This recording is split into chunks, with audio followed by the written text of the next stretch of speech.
तुमचा विश्वास आमची बातमी। सिन्नर तालुक्यातील माळेगाव MIDC परिसरात आज दुपारी भीषण आगीची घटना घडली आहे। प्लॉट क्रमांक 36 वर असलेल्या विमा ऑरोमॅटिक्स या सुगंधी द्रव्य तयार करणाऱ्या कंपनीला अचानक आग लागली असून काही मिनिटांतच आगीनं संपूर्ण प्लांटला विळखा घातलाय। आगीचं स्वरूप अत्यंत रौद्र असल्यामुळे परिसरातील अनेक किलोमीटर अंतरावर धुराचे प्रचंड लोट दिसत होते। कंपनीत रसायने साठवलेली असल्यानं आगीदरम्यान स्फोटांचे मोठे आवाजही ऐकू आले, त्यामुळे परिसरात भीतीचं वातावरण पसरलेलं होतं। घटनेची माहिती मिळताच माळेगाव MIDC, सिन्नर नगर परिषद तसेच नाशिक महानगरपालिकेच्या अग्निशमन दलाच्या गाड्या तातडीने घटनास्थळी दाखल झाल्या। अग्निशमन दलाकडून आग आटोक्यात आणण्यासाठी शर्थीचे प्रयत्न सुरू असून रसायनांमुळे आग वेगानं पसरत असल्यानं मोठ्या प्रमाणावर पाणी आणि फोमचा वापर करण्यात येतोय।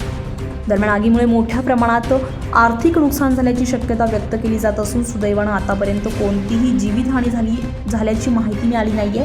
आग लागण्याचं नेमकं कारण अद्याप स्पष्ट झालं नसून पुढील तपास सुरू आहे। ब्युरो रिपोर्ट, आपलं शासन, सिन्नर, नाशिक। आपलं शासन, तुमचा विश्वास आमची बातमी।